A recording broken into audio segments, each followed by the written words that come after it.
Prezados irmãos, eu vos cumprimento com a paz do Senhor. Vos convido para a leitura bíblica no livro de Atos dos Apóstolos, no capítulo de número 2. E enquanto os irmãos procuram o texto, quero cumprimentar, em especial, ao pastor José Carlos de Lima, presidente desse Ministério e Convenção do Estado da Paraíba, ao pastor Elianai Cabral, membro da mesa diretora da nossa CGADB, pastor Daniel de Campina Grande, pastor Eduardo. Em nome deles, cumprimento os demais líderes aqui reunidos nesta tarde. Atos dos Apóstolos, capítulo 2, o verso 42 e o verso 46. Eu vou pedir a bondade da igreja para repetir a leitura depois de mim. E perseveravam na doutrina dos apóstolos, e na comunhão, e no partir do pão, e nas orações, e perseverando unânimes, todos os dias no templo, e partindo o pão em casa, comiam juntos, com alegria e singeleza de coração. Quantos podem dizer amém? A igreja pode tomar o seu assento. Queridos e amados irmãos, eu quero deixar registrada a minha alegria e a minha gratidão a Deus pela honra, pela oportunidade, pelo privilégio de fazer parte deste momento histórico, quando estamos reunidos para celebrar os 100 anos das Assembleias de Deus no estado da Paraíba. Agradecer ao pastor Zé Carlos pelo honrado convite e a todos os irmãos que nos têm acolhido aqui nesta cidade. O livro de Atos dos Apóstolos contém uma parte da narrativa da ação do Espírito Santo de Deus na instituição da Igreja de Cristo. E nos 2 versículos que lemos, gostaria de chamar a atenção dos irmãos para 2 pontos especiais. A Escritura diz que a igreja primitiva perseverava na doutrina e perseverava na comunhão. E neste período da igreja pós-moderna, da igreja pós-centenário, eu creio, amados, que estes 2 pilares são os grandes desafios da igreja atual: perseverar na doutrina e perseverar na comunhão. Perseverar significa persistir, permanecer, continuar, prosseguir, não desistir. Perseverar na doutrina é o grande desafio da igreja pós-centenário. O nosso desafio, entre outros, de ganhar almas, de evangelizar, de fazer missões, não terá o seu resultado positivo se no âmago de nossa evangelização não tivermos o cuidado de perseverar na sã doutrina. Por isto, eu quero vos convidar a uma reflexão rápida nesta tarde. Amados, primeiro, o Senhor Jesus nos convida a uma vida de perseverança. Ele disse claramente: é aquele que perseverar até o fim que será salvo. A vitória do povo de Deus não é daqueles que correm melhor, nem daqueles que correm mais depressa, nem daqueles que estão correndo há mais tempo. A vitória do povo de Deus é de todos quantos atravessam a linha de chegada. É preciso perseverar até o fim. Na segunda epístola de João, o apóstolo diz o seguinte no verso de número 9: aquele que prevarica, ou seja, aquele que erra de maneira proposital, aquele que faz uso e abuso do poder da liberdade e não persevera na doutrina, não tem a Deus. Eu quero que os irmãos repitam comigo, ou depois de mim: aquele que prevarica e não persevera na doutrina de Cristo, não tem a Deus. A igreja precisa estar ciente desta verdade. Aquele que prevarica, que faz uso e abuso do poder da liberdade, que propositalmente erra e não obedece às Escrituras, a palavra de Deus nos deixa de modo enfático: o tal não possui a Deus. Mas o texto continua a dizer: quem persevera na doutrina de Cristo, este tem tanto o Pai como o Filho. Quantos aqui perseveram na doutrina? Pode dar glória a Deus. Amados, eu gostaria de contar com a vossa atenção para alguns detalhes. Na primeira carta de Paulo a Timóteo, capítulo número 4, e o verso de número 16, nos exorta o apóstolo dos gentios sobre a seguinte advertência: tem cuidado de ti mesmo e da doutrina. Persevera nestas coisas, persiste em ter cuidado com a doutrina, porque fazendo isto salvarás tanto a ti mesmo como aqueles que te ouvem.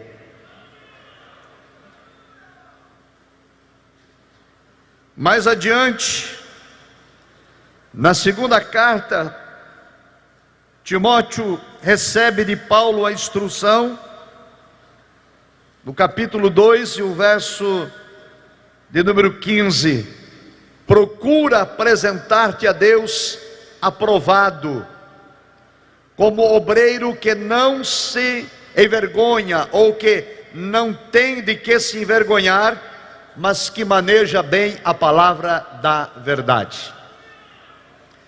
As Assembleias de Deus que estão celebrando o seu centenário, nós agora entramos no estado da Paraíba no período pós-centenário.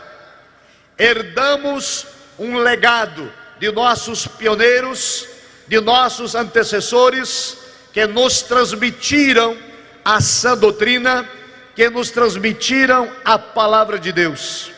E temos nós agora a responsabilidade, no período de pós-centenário, continuar, perseverar, a pregar, a ensinar, a proclamar, a propagar, a anunciar em todos os lugares e rincões que a palavra de Deus é a verdade que liberta, e que Cristo Jesus é o mesmo ontem, hoje e o será eternamente.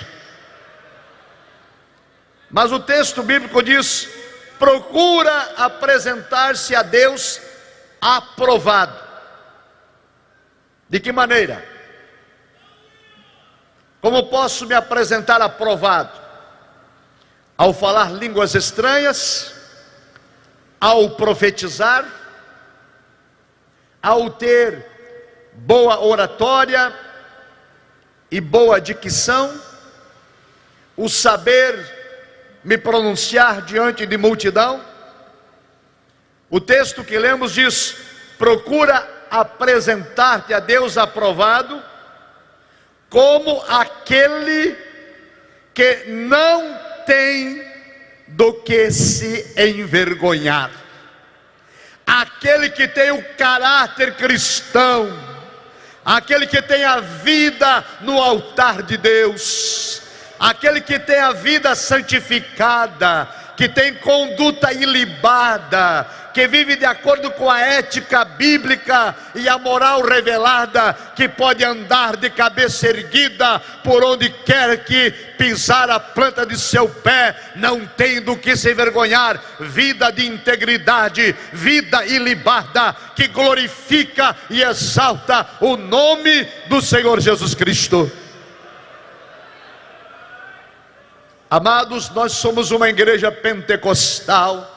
Nós cremos nos dons espirituais, nós cremos na manifestação do poder do Espírito Santo, nós cremos na contemporaneidade dos dons espirituais, nós cremos no falar em línguas, nós cremos na profecia, nos dons de curar. Tudo isto faz parte da nossa herança, da teologia pentecostal, mas precisamos tomar cuidado, porque os dons espirituais e as manifestações do Espírito, embora seja uma doutrina clara que vamos continuar a ensinar, pregar e viver, eu preciso nesta tarde, pelo Espírito do Senhor, lembrar a cada um de nós assembleanos que falar línguas estranhas não salva, profetizar não salva, operar milagres não salva. Quem salva é Jesus Cristo, quem batiza com o Espírito Santo é Jesus Cristo, e quem vai entrar no céu é quem tem um nome escrito no livro da vida, que não tem do que se envergonhar, tem a vida ilibada na presença de Deus.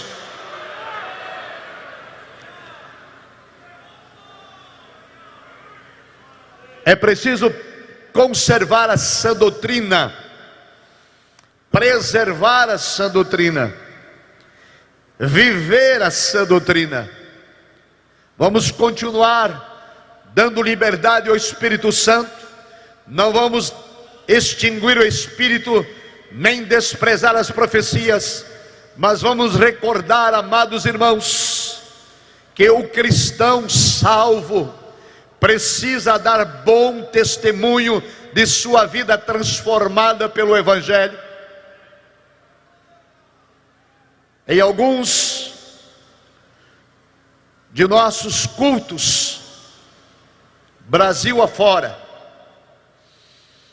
o nosso povo pentecostal está sendo movido por um emocionalismo coletivo e por uma histeria congregacional, onde há supostas manifestações espirituais.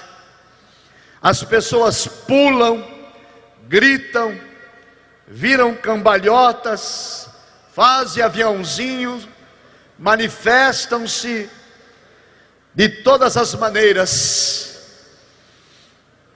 E este barulho, este movimento é identificado por vezes como ação do Espírito Santo, mas quando terminam as celebrações, quando encerram-se os congressos, quando os simpósios são concluídos, aquele mesmo povo que esteve lá em suposta manifestação espiritual volta à sua vidinha medíocre de outrora. Quem roubava continua a roubar, quem adulterava continua a adulterar, quem fofocava continua a fofocar, quem mentia continua a mentir, Quem sonegava a conta continua a sonegar, porque de fato houve apenas uma manifestação emotiva. Mas quando realmente, verdadeiramente, a sã doutrina é pregada, é ministrada, e o verdadeiro e genuíno Espírito Santo se manifesta, então diz a Escritura que o Espírito Santo convence o homem do pecado, da justiça, do juízo, e as vidas são transformadas.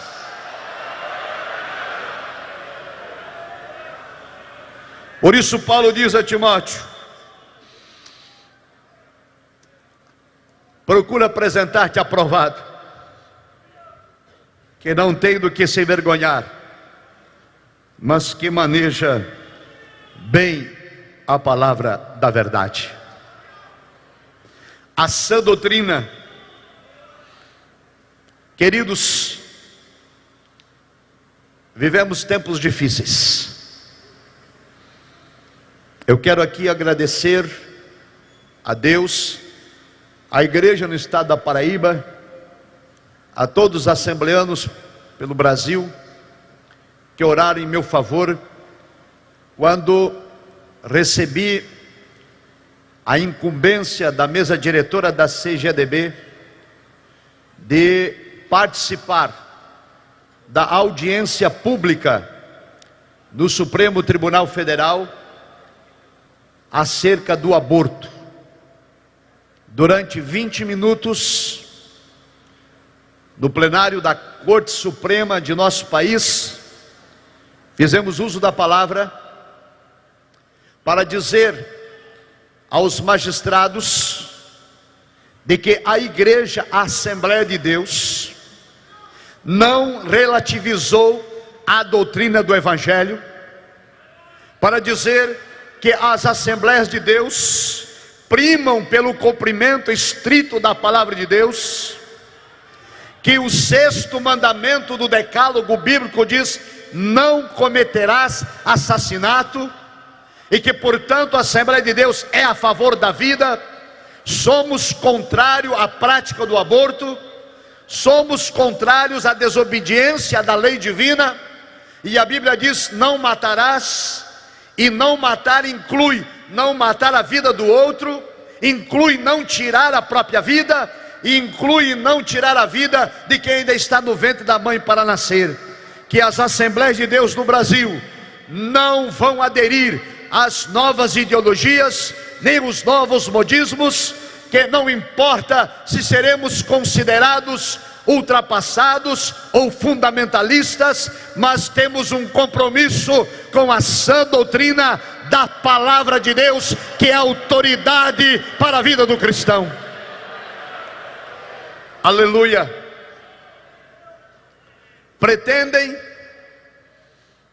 descriminalizar o aborto do Brasil, autorizar a mãe a tirar o seu filho até o 3º mês da gravidez, a 12ª semana, alegando que a mulher tem direito sobre o próprio corpo, sobre o slogan: meu corpo, minhas regras. Porém, amados, nós que somos cristãos, sabemos pela sã doutrina que este corpo não é meu, este corpo é templo do Senhor, é templo do Espírito Santo. Aleluia. Este é um tabernáculo onde Deus habita. Bendito seja o nome do Senhor. Mas lamentavelmente a sã doutrina vem sendo relativizada em alguns lugares, porque há cristãos que apoiam o aborto, que são concordes com o aborto. Houve também uma outra audiência pública para a retirada do ensino religioso da escola pública, para que Deus seja retirado do ensino público, para que a Bíblia Sagrada seja erradicada das nossas escolas. E nós estivemos lá outra vez representando a nossa querida Assembleia de Deus, para dizer àqueles magistrados que esta igreja, que hoje está sendo ouvida porque estamos com 22 milhões de pentecostais em todo o país. Esta igreja prima pela autoridade bíblica, é a nossa única, infalível regra de fé, de prática e conduta para a formação do caráter do cristão e de todo cidadão. Amados, Deus entrou com providência e o mal que foi intentado foi revertido e Cristo deu vitória à igreja, porque este é o papel da igreja: conservar a sã doutrina. Porém, Paulo, outra vez, orientando a Timóteo,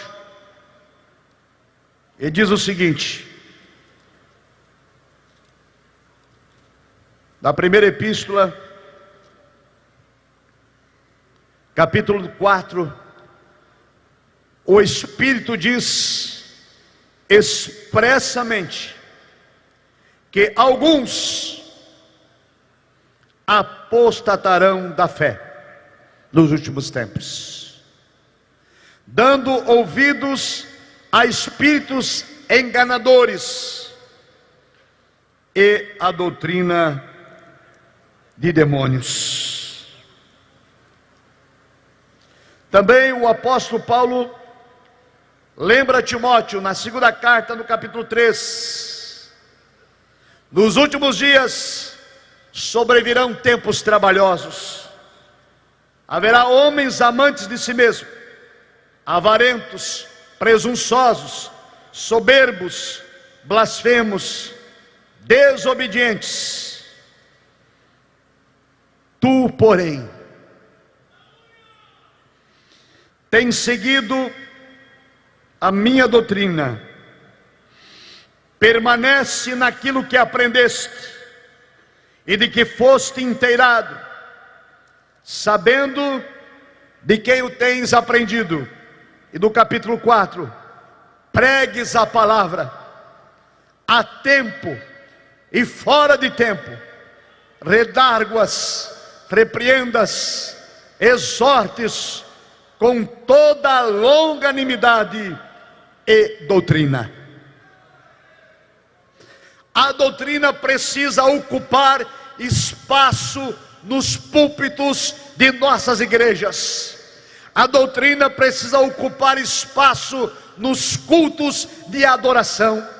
A doutrina precisa ser ensinada no discipulado, na escola bíblica dominical, no culto de mocidade, no culto do círculo de oração, no culto de adolescentes, no culto de varões, no culto de senhoras, no evangelismo, em missões, em todo tempo, em toda ocasião, em todas as horas, em todo momento. Nós temos que ministrar a sã doutrina. Aleluia. E a sã doutrina, meus amados irmãos, requer santidade e unidade. A igreja primitiva mantinha-se perseverante na sã doutrina e na unidade. Sabe o que significa unidade? Comunhão é estar de acordo, é andar junto, é conviver em harmonia.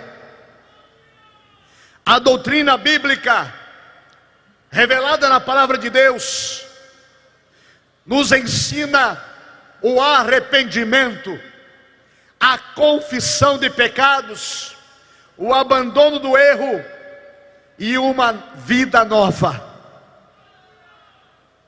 Então a Assembleia de Deus recebeu este legado de nossos pioneiros há 100 anos aqui no estado da Paraíba, esta mensagem cristocêntrica de santificação, de vida consagrada, de obediência à palavra, da necessidade de abandonar o pecado.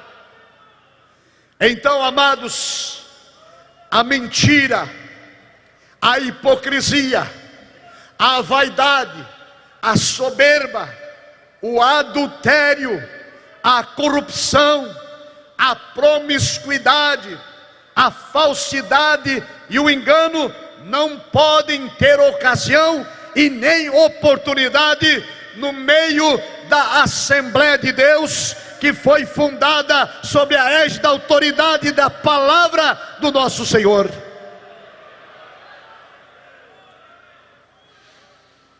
A relativização da doutrina não pode ter espaço em nosso meio. Pecado é pecado. O pecado revelado no primeiro século é ainda pecado no século 21. O pecado nos condena à morte. O pecado nos mantém afastado de Deus. E o pecado nos traz prejuízos, tanto para o membro, quanto para o líder, para o pequeno e para o grande, para o pobre e para o rico, para quem tem cargo, para quem não tem cargo, para quem é obreiro e quem não é obreiro. O pecado devasta a vida de todos, e a igreja do Senhor não pode fazer vistas grossas ao pecado. Não importa onde o pecado esteja, se o pecado está no meio da igreja, se o pecado está no altar, se o pecado está no pequeno, se ele está no grande, se ele está no fraco ou está no forte. Pecado é pecado, e todo pecado precisa ser confessado, todo pecado precisa ser abandonado, todo pecado precisa de perdão, todo pecado precisa ser lavado e remido pelo sangue da cruz.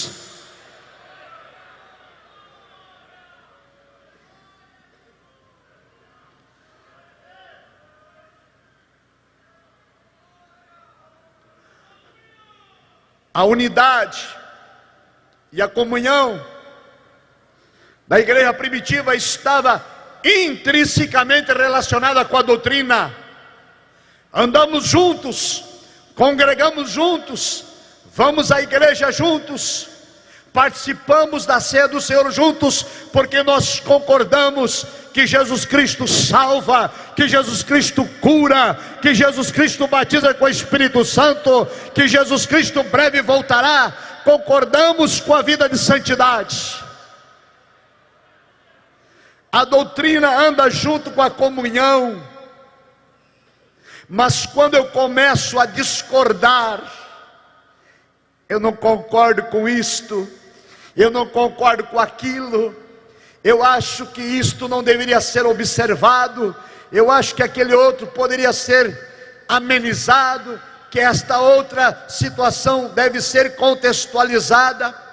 Amados, neste período de pós-centenário, a igreja do Senhor Jesus, em terra brasileira, no meio pentecostal da Assembleia de Deus, está sendo convocada pelo Espírito a manter a comunhão baseado na sã doutrina da palavra de Deus. E quem não concorda com esta sã doutrina e não pode mais congregar ou comungar conosco, então pode procurar a saída, porque aqui neste santuário, nesta igreja constituída pelo Senhor, nós vamos continuar primando pela sã doutrina. E quem não está de acordo, a porta da saída é serventia da casa. A igreja não vai compactuar com o pecado, a igreja não vai dar as mãos à iniquidade, a igreja não vai relativizar o evangelho. O verdadeiro ensino genuíno, evangelho de Cristo, permanecerá ministrado aos quatro cantos deste país.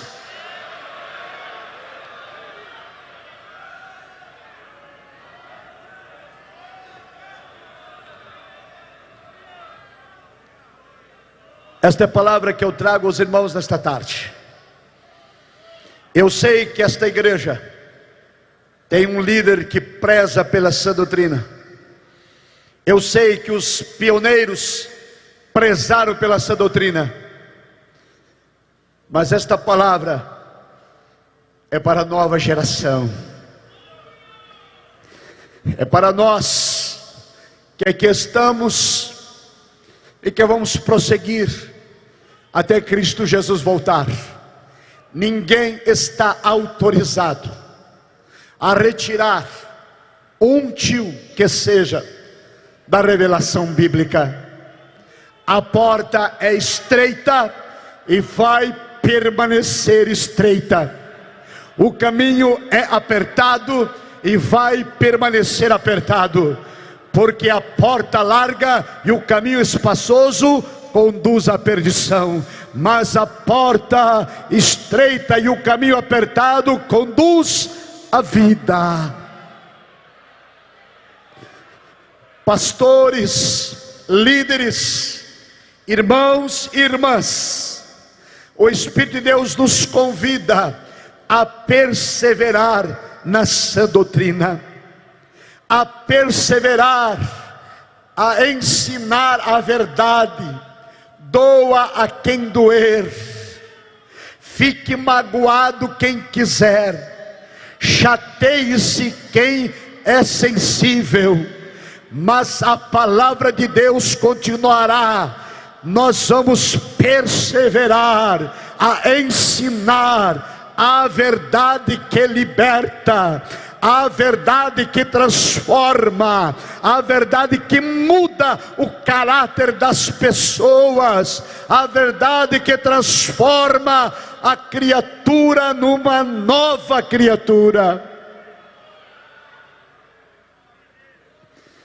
No texto que os irmãos leram, e eu finalizo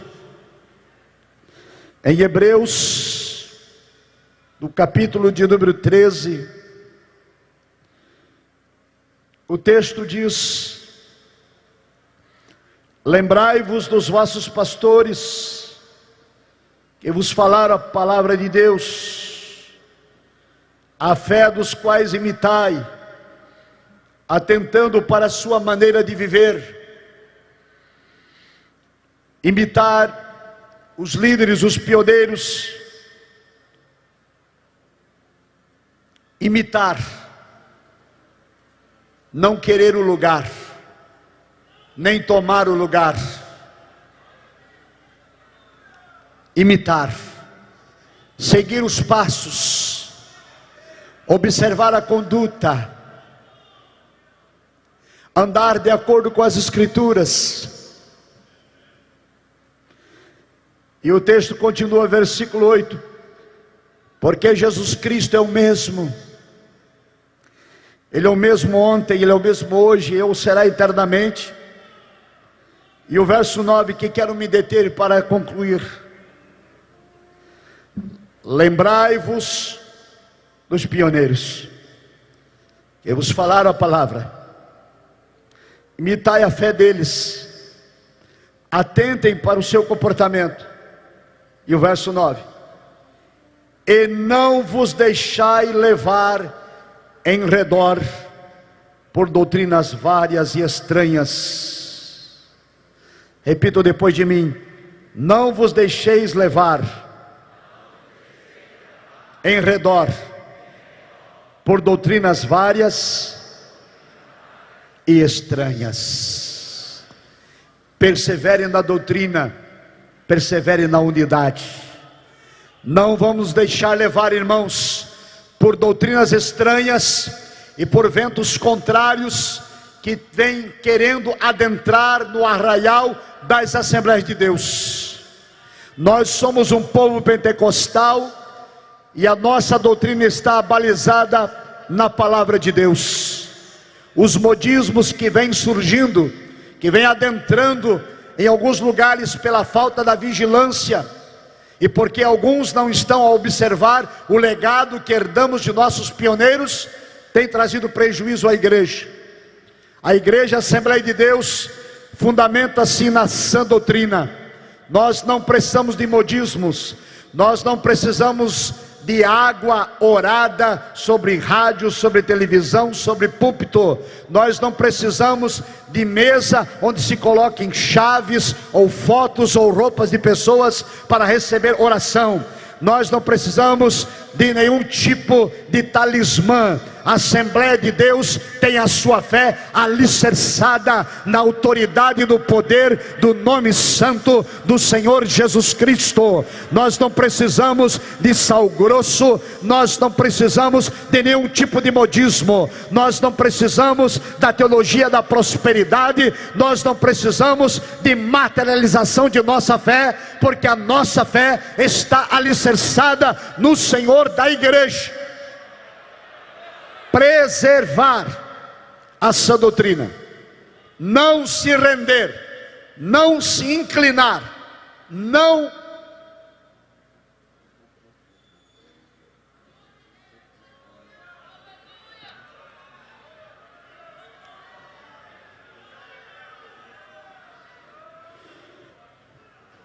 Eu vou encerrar, irmãos. Tem uma palavra de Deus. Encerro. Um dia, escute. Um dia o povo judeu foi levado para o cativeiro.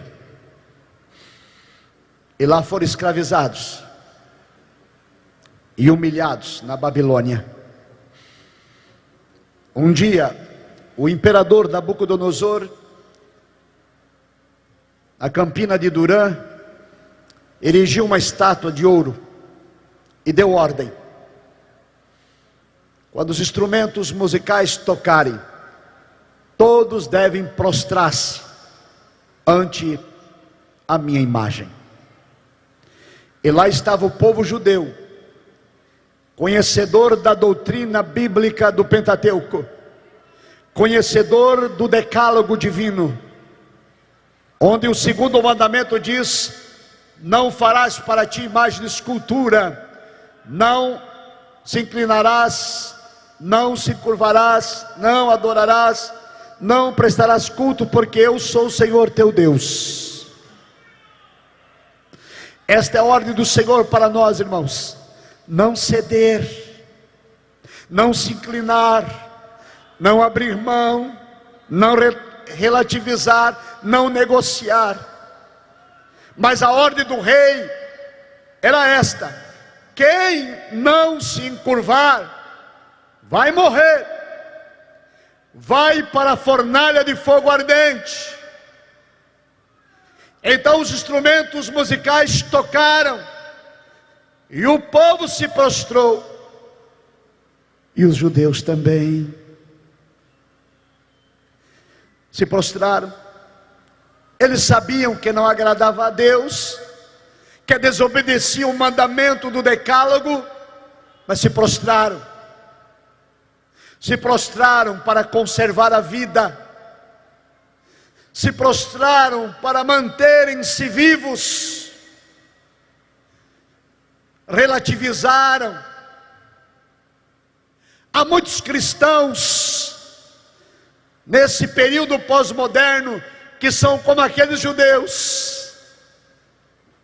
Eles negociam a doutrina, abrem mão da doutrina, relativizam a doutrina, se prostram diante da estátua de Nabucodonosor para manter um emprego, para manter um salário, para manter uma amizade, para manter um relacionamento, para manter uma vantagem, para receber algo em troca. Relativizam a doutrina e se prostram diante do pecado, fazem vista grossa o adultério, fazem vista grossa a imoralidade, fazem vista grossa a corrupção, fazem vistas grossas a injustiça e se prostram, estão ali prisioneiros do pecado. Mas havia 3 jovens ali: Sadraque, Mesaque e Abdenego. Não se prostraram. Levaram o assunto ao rei, e o rei lhes perguntou: quem poderá livrá-los da minha mão e da fornalha de fogo ardente? Escute a resposta dos jovens. Eles disseram: o Deus a quem nós servimos. O rei lhes disse: vou mandar tocar pela segunda vez, e a fornalha será aquecida 7 vezes mais. O rei os intimidou O rei lhes deu uma outra oportunidade. O veja bem, escute, veja bem, mano. Cuidado, não seja radical, não seja fanático, não leve a ferro e fogo, você vai morrer. Se prostra, Deus vai entender. É o que está sendo relativizado em muitos lugares. Amados, o que Deus entende é que a palavra dele não passa. A palavra dele é fiel. A palavra dele é verdadeira. E ninguém a pode adulterar e nem modificar. Mas há muita gente se prostrando diante de Nabucodonosor com este pretexto: é para não perder isto, é para não perder aquilo, é para não ser radical. O rei disse: pensem bem, vou continuar nesse fundamentalismo de que só Jeová é Deus e que não se pode prostrar-se a outro Deus, e querem manter a vossa doutrina? Vão perder a vida, vão morrer. A fornalha será aquecida 7 vezes mais. O diabo também, amados, Satanás também nos intimida. Satanás também nos faz ofertas. E cabe a cada um de nós tomar uma decisão. Os jovens disseram ao rei: rei, não carece mandar tocar a segunda vez, porque nós já tomamos uma decisão, não vamos nos prostrar. Não vamos. E o rei tornou a perguntar: quem poderá livrá-los da minha mão? E eles tornaram a dizer: o Deus que nós servimos. Mas é aqui que eu quero me deter para encerrar. Escuta só o que eles disseram. Eles disseram assim para o rei, vou parafrasear, disseram: rei, ô Nabucodonosor, queremos te explicar uma coisa. O nosso Deus é soberano. Ele tem o poder na mão para nos livrar tanto da tua mão quanto da fornalha de fogo ardente. Mas Ele é soberano. Ele está no controle. É Ele quem decide. A última palavra é dele. Ele tem o poder e Ele pode nos livrar. Mas como Ele é soberano, os jovens disseram ao rei: Ele pode decidir que não vai nos livrar. Escute isso. O Deus que nós servimos pode, tem o poder, mas é soberano e pode decidir que não vai livrar. Mas fica sabendo, ó rei, que mesmo assim nós não nos prostraremos, porque o nosso Deus é soberano, a palavra é dele, Ele está no controle, Ele é o Senhor e é Ele quem decide. Eles perseveraram naquilo que tinham aprendido, foram lançados na fornalha. Os soldados que o lançaram lá morreram, mas eles estavam agora dentro da fornalha, andando em círculos. E o rei disse que não foram 3 os jovens, eu vejo 4, e o quarto é semelhante ao Filho dos deuses. O Senhor próprio desceu ali para estar com ele, o próprio Cristo presente na fornalha de fogo ardente, porque aqueles jovens perseveraram em conservar a doutrina que lhes foi legado pelos seus pais. Em pé, meus amados. Vamos ficar em pé um instante, por favor, com a permissão do pastor. Sabe o que aconteceu? Os jovens saíram de lá. Ei, amado, Deus fala conosco, vamos continuar conservando essa doutrina. Não vamos negociar, não vamos ajustar, não vamos relativizar, não vamos adaptar. não vamos agradar este, não vamos agradar aquele, nós vamos conservar essa doutrina tal como ela é. Quem quiser ser salvo, quem quiser andar em santidade, quem quiser ter o nome escrito no livro da vida, quem quiser entrar nas mansões celestiais, vai andar conosco de mãos dadas, conservando essa doutrina em plena comunhão de uns para com os outros. E sabe o que aconteceu? Quando os jovens saíram de lá, o rei fez um decreto dizendo: a todos os povos, a todas as nações que estão sobre o meu domínio, eu, o rei Nabucodonosor, decreto o seguinte: todos devem tremer e temer diante do Deus de Sadraque, Mesaque e Abidnego, porque Ele é Deus que livra da fornalha de fogo ardente. Levante a tua mão para o céu, feche os teus olhos. Uma breve oração em nome de Jesus. Persevera na doutrina, varão. Persevera na doutrina, varoa. Persevera na doutrina, jovem. Persevera na doutrina, irmão e irmã. Lá na escola, lá no trabalho, lá na universidade, lá, aleluia, no seu local de moradia, junto da tua família, na congregação que Deus confiou na tua mão, aleluia. Persevera na doutrina, não se prostre, não se prostre, não se prostre, não negocie. Deus está no controle, Ele é soberano, Ele vai te guardar, Ele vai te livrar, e o nome dEle será glorificado. Persevere nessa doutrina. Amado Deus, querido Pai, intercedo nesta tarde pelo teu povo, pela tua igreja, aqui, ó Senhor, reunido nesta, aleluia, momento especial de celebração.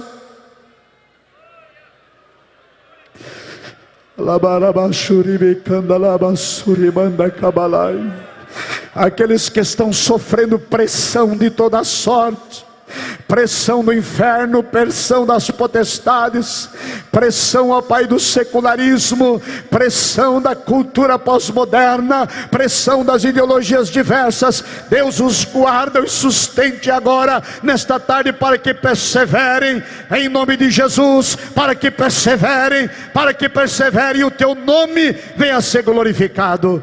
Oramos em nome de Jesus. Quem concorda diz amém. Amém. Muito obrigado, pastor. Deus vos abençoe em nome de Jesus.